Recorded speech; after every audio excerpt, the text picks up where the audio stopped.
Hey everybody, welcome to episode 4 of JC Sports Talk. I'm Jake McClendon, this is Cody Hurtado. As you can see, he is wearing the lovely Golden State Warriors hat, complemented by the Kevin Durant OKC shirt. Thank you to Alabama for winning me that bet. Take that L, man. Looks good on you. 73-9 over here, best record ever. Lost in the NBA Finals. Alright, so today we're going to talk about NFL and NBA, just a bunch of news. We got the playoff picks for the NFL. Not really much going on in the NBA or NFL, but just talk about some of that. College football's over with, so we'll get started with the NFL. We're going to do our playoff picks and do some scores. So I'll let you start out with the score. All right, well, I'm going with first game, Falcons-Eagles. I'm taking the Eagles in that game. I just think a lot of people are writing them off as underdogs with Wentz out, but he went on a little rant the other day on our other episode. I don't think one guy makes that much of a difference. I mean, Foles can win. We've seen that, and he can go out there and play smart football, and I think they're going to win 24-21. 24-21. That's a good score. If most of you that are watching know me, you know I got to go with the Eagles. I got to go with my heart right here. Like Cody said, I mentioned I don't think one guy makes that big a difference, but again, Nick Foles is not the worst quarterback in the playoffs right now, I think. Blake Bortles is definitely the worst quarterback left in the playoffs. Foles had an incredible season in 2013, 30 touchdowns, 2 or 4 picks, something insane like that. But he's definitely capable of doing that, and he's capable of doing it in any game, of going off. You know, he had 4 touchdown passes against the Giants and then crappy outing against the Raiders and Cowboys. But I think the Eagles will be just fine. Their defense is one of the best in the league. Atlanta won't be able to do what they want to do, I think. I think the Eagles will shut down the outside game. Julio Jones, I think they'll take that away from them, move the game more towards the center of the field because that's where they like to play it. They like to get off the ball on the edge and get that ball forced inside, and then they have their linebackers cleaning up the mess. So I'm going to go with Philadelphia. I don't think it's going to be very high scoring. I'm going to go with 17-10 or 17-13, something in that range, just because both defenses in this game are pretty amazing.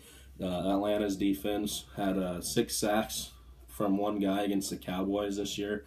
So look for both defenses to step up big. Then what game's next after that? I don't know. All right, so we'll go to Jacksonville and Pittsburgh. I'm going to go with Jacksonville in this game. I'm still holding on to them as my Super Bowl pick from the AFC. Just think that Pittsburgh's overlooking Jacksonville a little bit. Mike Mitchell, safety for the Steelers, said that we'll play them in hell, we'll play them in Haiti, we can play them in New England, we're going to win. So that tells me he's already looking forward to playing New England, and he's kind of overlooking the Jaguars. And I think the Jaguars are a very hungry team. Everybody doubted them from the beginning of the year, and they just keep proving everybody wrong. Their defense is second to none. They're absolutely outstanding. And the last time the Steelers lost to the same team at home twice in the same season was 2007 against the Jacksonville Jaguars. So look for that to happen again this year. Jacksonville's on top, 27-20. There's part of me that wanted to go with Jacksonville this game just because all the crap that the Steelers have been talking and everybody's been talking about the Jags. But I don't know if I can do that. Pittsburgh just has probably the best wide receiver, quarterback, running back trio in the NFL with Le'Veon Bell, Big Ben, and Antonio Brown. The Killer Bees, man, and Boswell. Yeah. Don't forget the kicker. And they also got Smith-Schuster. Yeah. He's no joke either. The Juju. So, I mean, I expect it could be close there at the beginning, but I think Pittsburgh's just going to pull away, win this one 31-17. I just think they got too much offense, even for that Jacksonville defense, and I don't think Jacksonville can put up more than 17 points on Pittsburgh. So, no 5 picks for Big Ben? No 5 picks for Big Ben. How many do you think he throws?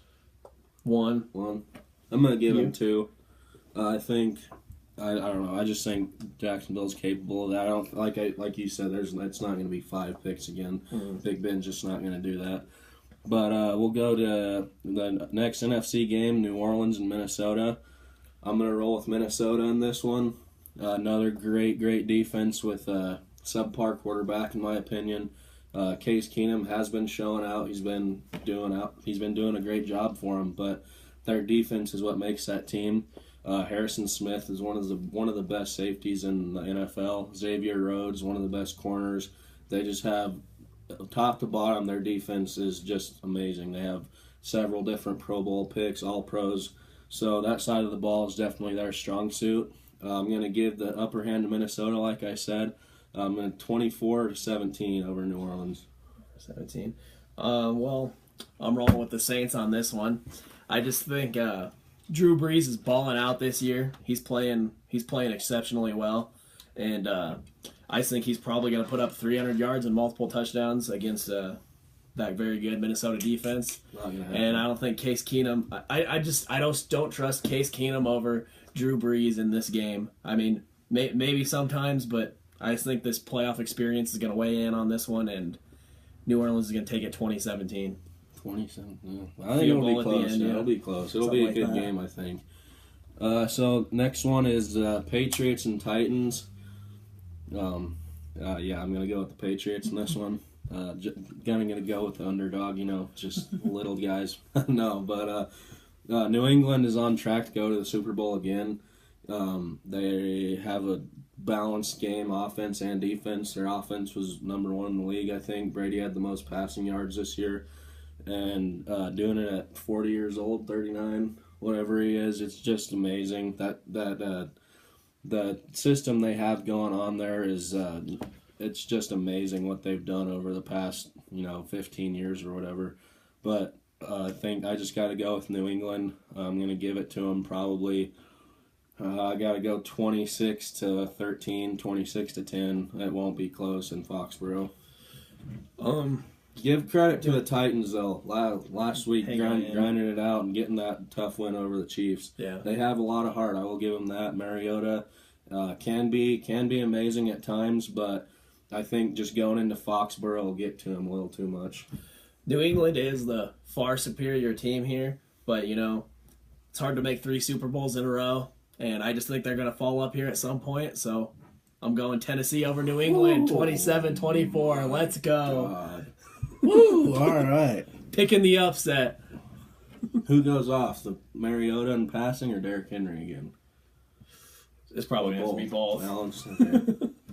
Mariota throw another touchdown to himself. Yeah. All right. It's one of those games that, Tennessee would probably lose 20 out of 21 times, but I'm just going to go with that one. All it takes is one. Any team can win on any given Sunday. That's a hot take right there. Yeah. All right. So a few more things in the NFL. Should or will Nick Saban coach the NFL?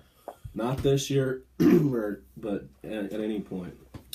I think he will at some point, and I think he would. I think he should. I think he wants to win on that level on his resume. He's already done pretty much everything at the college level, so there's not much he could do. Here's what I think is going to happen. I think he'll win one more championship at Alabama and get one more above Bear Bryant. They're tied at 6 right now. So I think he'll do that. And then what I think he should do is go to the NFL and take over kind of a subpar, low franchise that's kind of in the dumps, Cleveland. But I think actually that would be a good fit for him if he wants to. I think that's what he should do. He, like you said, he's done pretty much everything he can do in college. He's one of the best to ever do it in college. He has tried his coaching in the NFL with the Dolphins, and that didn't really work, but I don't think he was quite ready at that time. I think he's ready now. He can definitely handle those NFL locker rooms. He can handle those guys. He's an outstanding guy. He doesn't say much. Everybody knows Nick Saban, but all the guys respect him. They know what is expected of them, what they should do.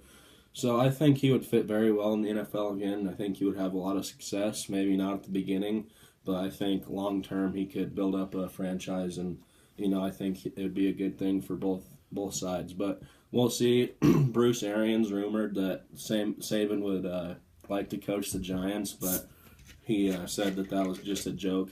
We know that Saban's going to be at Alabama for next year, year after that. But who's to say that he won't go to the NFL, and maybe not even as a coach. Yeah. He might join a front office and help run a team that way. But we'll see. One other thing to talk about in the NFL. Blake Bortles recently made a comment saying it'll probably never stop. There's people that think LeBron sucks, so if that happens, I'm sure there will be a lot of people that always think I suck. And that's in response to people saying he sucks. So, that just shut your mouth, Blake. That you don't need to be saying stuff. Don't ever mention LeBron James in the same breath as your name again. Okay? That's just disrespectful to the king. You had more rushing yards than passing yards last week and barely beat the Buffalo Bills. It was almost every game you've won this year is thanks to your defense and no thanks to you. You're an awful quarterback, and do not ever say something this idiotic again. I agree. I mean, you suck, Blake Bortles. That's pretty much all you can say. I mean, he wasn't comparing himself to LeBron. No. Like that, we know that's not what he was saying. That's not even you can't even say that in the same sentence. Like, people saying LeBron sucks are people who are jealous of him or who hate him. He's one of the best to ever do it. And you're a young quarterback in the league who started on a very, very awful team. And now that you have a defense, you're decent. So you just can't say that. People are going to say you suck because you do suck. All right? That's just how it is. So just keep your mouth shut, Blake. Just keep playing average, below average ball and let your defense carry you. Yeah, if you don't want people to suck, try throwing for more than 80 yards and a better completion percentage than 40. And throwing more against the freaking Buffalo Bills who haven't made the playoffs in 17 damn years. Jesus. Oh, let's move on to the NBA with that. Well, I got one more thing from the NFL. It's not a very credible source, but there was a Steelers insider that rumored that James Harrison was released by the Steelers in hopes that the Patriots would pick him up because they're a Super Bowl contender. And by doing that, he is supposed to relay information back to Tomlin and the Steelers, is what the rumor was. Just to speak a little bit to that, I don't think that is very true. I don't think James Harrison is a guy that would do that. He is an absolute animal on the football field. He cares about competing every week and getting a win. He spent most of his career in Pittsburgh, and now he's going to the rival Patriots. But no matter what, he is a competitor to the end. I don't think he'd cross anybody up like that. I think he wants to go out and actually kill the Steelers if they get that matchup in the AFC Championship. I agree. But just a little thing to mix up to get people talking. But I don't think there's any truth to that. So now we'll move on to the NBA. Not a lot to mention, but got a shout out to KD. 20,000 point club, second youngest to do it, second to the king, and brings up an interesting conversation I think we should have. Do you think Kevin Durant will ever catch LeBron's legacy? No, I don't think he'll ever catch LeBron in terms of what he means to a team. LeBron left Cleveland the first time, and they were 50-plus wins with LeBron. They leave. He leaves. Same team besides LeBron, worst in the NBA, till he comes back. And I mean, he did join with, like, Bosch also went there with Wade to Miami, but I mean, their wins jumped significantly, and then when he left, dropped back down.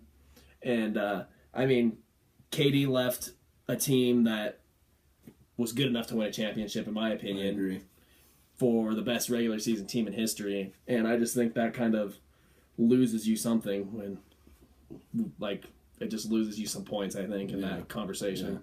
I think LeBron's 34, 35 now, and he's not on the decline at all. He's putting up the best numbers in his career. He's putting up the best shooting percentage he's ever put up. He averaged a triple-double in the NBA Finals last year. I definitely think right now Kevin Durant's the second best player in the league to LeBron. And I definitely think that once LeBron does deteriorate, like we were talking before, I think once he does, I think Durant will have an opportunity to kind of get to that point, you know. But as long as LeBron's in the league, I think his shadow will always cover Kevin Durant. And I think, you know, if there was no LeBron, then the move to the Warriors wouldn't be as hated, I think, just because of what LeBron did, like you said, going to Miami. And I think, you know, I didn't like the move by Durant to do that. I can't hate him for it just because of, you know, going to the best team in the world. I don't think I can knock him for doing that because I might have done the same thing. But I think as long as LeBron is in the league and doing what he's doing, if he can do this for five more years, which it looks like he can, then Durant's always going to be that notch below him. Second fiddle, yeah. And I just think, like, Kevin Durant going to the Warriors, it bugs me even more when he had them up 3-1 in the Western Conference Finals, pissed it away. Yep. I mean, they could have been the ones to go on and play the Cavs in the finals and probably beat them. Yeah, I think that definitely ruined the NBA because after he did that, you see Gordon Hayward going to the Celtics. You saw Melo and PG joining the Thunder, which never would have happened if KD was still there. Mm-hmm. And it's the organization that drafted him, which bothers me the most. And they made the move from Seattle to Oklahoma City after his rookie year. That's the thing that bothers me the most. And also the Westbrook deal, you know. You build up that great relationship, like you said, get to 3-1 over the now best team in the world, and that's the thing that bugs me the most is just leaving that all behind to go join that. But you know, nothing can be changed now. We just got to see what happens. But LeBron will always be the best in the league right now, and until he retires. So, you know. Shout out to KD though, 20K. It's an amazing accomplishment. Did it faster than Kobe, but I gotta say something about the game though.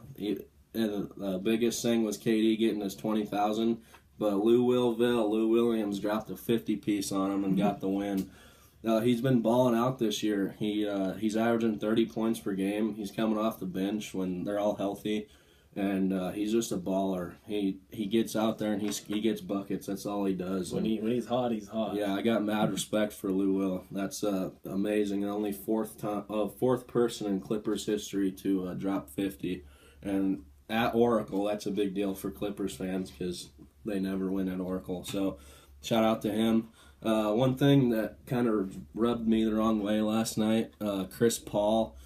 Got a wide open layup with 10 seconds left in the game against the Trailblazers. They were up by 7 points, and he put the layup in. The reason that rubs me the wrong way is you have the game already locked up. You know, you're one of the best teams in the West, one of the best teams in the league now. It's not needed at all. And Chris Paul should know better than that. I mean, I'm not dogging on him. He's one of the best point guards in the league, but you just can't do that. And then it ticked off Damian Lillard. It ticked me off, too. Yeah, I would have reacted the same way. You know, Lillard went up, got in his face, said something to him, tried hitting the ball away, and then walked off. You know, the Blazers took the L in the game, but... And Dame commented that. He said that the Rockets were better, but there's just no need for that. I mean... It's like one of the unwritten rules of sports. You don't run up the score. Yeah, I mean, and it was only a 7-point game, but there's 10 seconds left. You get the ball in and you hold it, and the game's over. That's all you need to do. Like, what's the point in getting? Do you want that extra bucket on your stats? Or he already had 35. Yeah, I mean, he had 35 and 11 assists. Yeah. That's what he's been doing. He's been balling out, and then you do that, and it's just like, why? You know. How many guys would do that? Like, who else would do that in the league? And I may be wrong. Maybe everyone would do it, but I'm definitely on Dame's side. You know, I'm down losing like that. I'm gonna lose the game, and somebody does that. That just ain't right. So talk about a little more NBA. We're going to talk about our biggest surprise and our biggest disappointment so far in the season because we're halfway through the season at this point. So my biggest surprise is the Miami Heat. They've won 7 in a row. They beat the Raptors last night or 2 nights ago. Wayne Ellington has been getting buckets. Made the game winner the other night. Josh Richardson's been balling out. Goran Dragic averaging 17. Hassan Whiteside's an animal in the middle. And this is all without Dion Waiters, probably their best player, their best playmaker, their best knockdown shooter.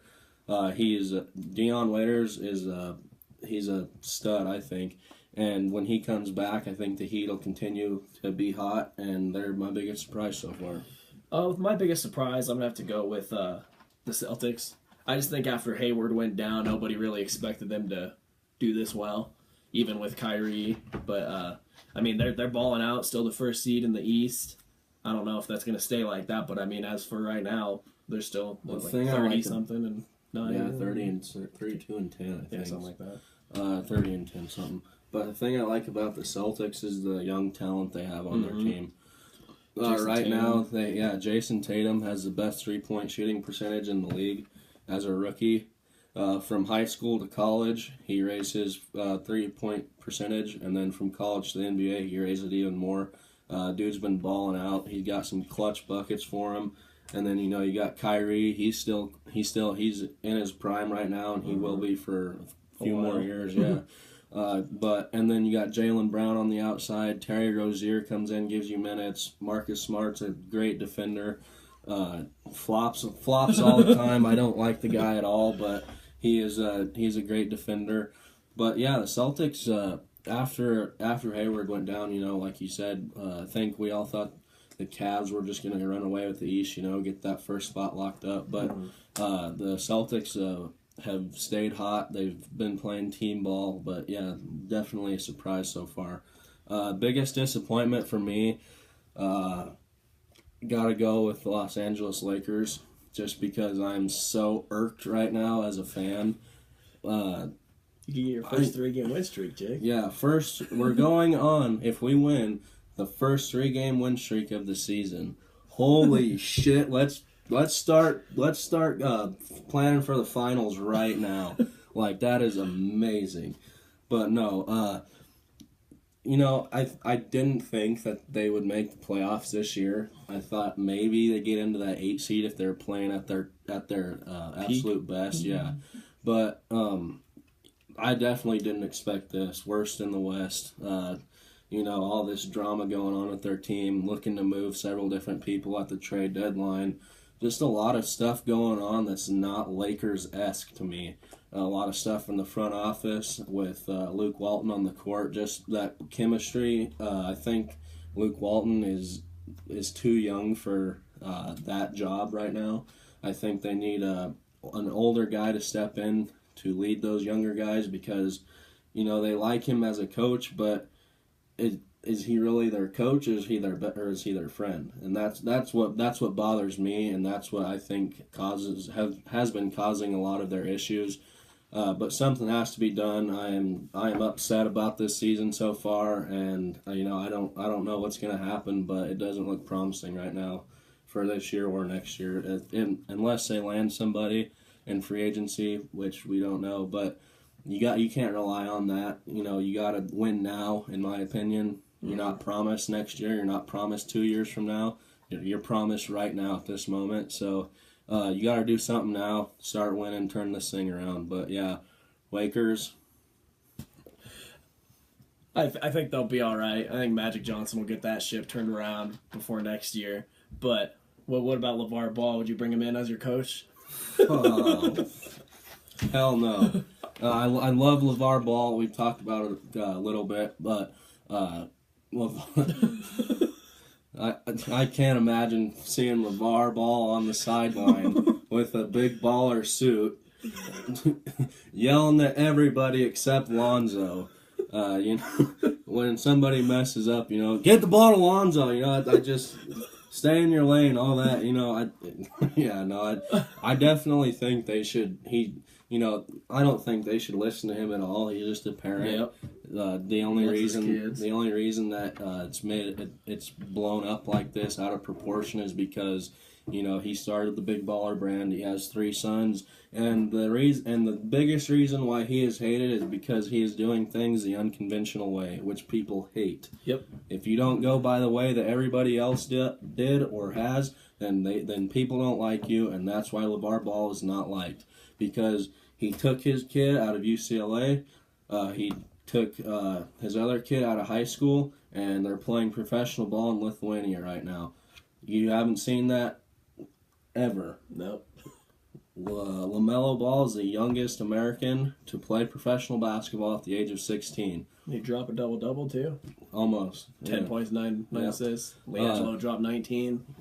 Yeah, so that's the reason why nobody likes him, is because he goes off the beaten path and does things his own way. But yeah. Anyway, my biggest disappointment for this season is a team that would be in the playoffs right now, but I think a lot of people, me included, I don't know if he did, expect them to do a lot better. The OKC Thunder.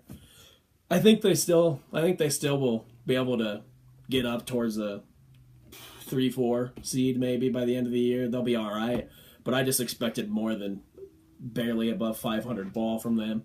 I mean, I don't even care. You have 3 guys like Melo, Paul George, and Westbrook. You should be able to make it happen and win some games. You shouldn't be going 500. I agree with that. I saw this way before the season started. I knew this was how it was going to start out, just because it doesn't matter how much practice, how much up and down you run with those guys. Whenever you have new players, it doesn't matter until you get into their actual game and actually play games. So I definitely saw some struggles happening, but I didn't think it would be prolonged this far. I thought by the hopefully after this midpoint in the season, they make some improvements, and they have. They show some flashes. There's times that they look like one of the best teams in the NBA. Yeah, they definitely have their moments, but you can't have those 3 guys, and that's it, and that's what they have. You have Steven Adams as a good guy inside, and he's pretty good, but you don't have a bench. You got Raymond Felton. You don't have anybody that can come in and keep that production the same or higher, like other benches. But the Thunder, definitely a disappointment to this point. I think they'll be fine, but I think Melo needs to come off the bench, the way he's saying. Then Paul George and Westbrook can kind of do their thing, and then Melo could come in and run the second unit, and he'll get his shots, all the shots that he wants, run with the second unit. And finals predictions, halfway point, like you said, so we're going to go with some finals predictions. Yeah. Who you got? We'll wrap this up with a finals prediction. Halfway through, I got the Celtics and the Warriors right now. That's my pick. I know both 1 seeds. That's kind of cliche to pick those 2, but definitely I think the Warriors will be there. The East is a question, as it always is. It's been the Cavs the past 3 years, but I don't think they have enough to return this year.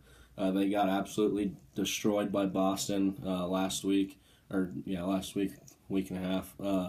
And I know it was after they played the night before, but you gotta have a better showing than that. I think that the Celtics will have everything figured out by the end of the year, by the playoffs, and they'll have that series at home, court advantage against Cleveland. I just don't think, as much as LeBron does, I have mad respect for him. I just don't think that the Cavs can get back to the finals. I think the better matchup would be the Celtics and Warriors, just because we haven't seen it yet, and I just want to see Kyrie ball out against the Warriors on somebody other than the Cavs. Halfway through here, I'm going with Cleveland and Houston in the finals. I just think if Houston gets healthy, which hopefully they do, because if they're healthy, they're very dangerous. They can beat anybody. Yeah. And Cleveland, I'm going to go back to what you were saying. I think LeBron and Cleveland are going to be just fine. They're going to come into the playoffs and kick it on and go on an absolute tear. Isaiah Thomas will probably be in full-blown fucking Isaiah Thomas mode by then. If he quits karate chopping people in the throat. If he quits karate chopping people. But I don't expect that Cleveland Boston series to be very close. I bet 5-6 games Cleveland, even if Boston has home court. But I mean, guess we'll see when that time comes. Boston in 6 in that one. I'm pretty sure that's more inevitable than any other matchup in the playoffs. Is Boston Cleveland Eastern Conference Finals? They're pretty much the two best teams by a wide margin, I think. I mean, the Raptors are hanging up there, but I just think it'll be Cleveland, Boston, and probably Houston, Golden State. I mean, the Spurs might be up there, and I mean, if Kawhi's healthy. But I just think Houston, Cleveland, another different look that we haven't seen. Like, I don't think it'll be a 4 match in a row. Nope, it won't. But I think one of them will at least probably make it back. I agree. There will be one of them. It won't be a 4-peat. So wrapping things up, I got one more thing to say. Shout out to Andrew Jones, plays for Texas men's basketball. He's diagnosed with leukemia yesterday. You're in our thoughts and prayers, as you are in everybody's. It's a difficult thing for anybody to go through that. But being, playing college basketball, following your dream like that, it's just pardon my French, but it's a shitty situation is what it is. And, it sucks for anybody who gets that. But we're praying for you, Andrew Jones. Best of luck to you.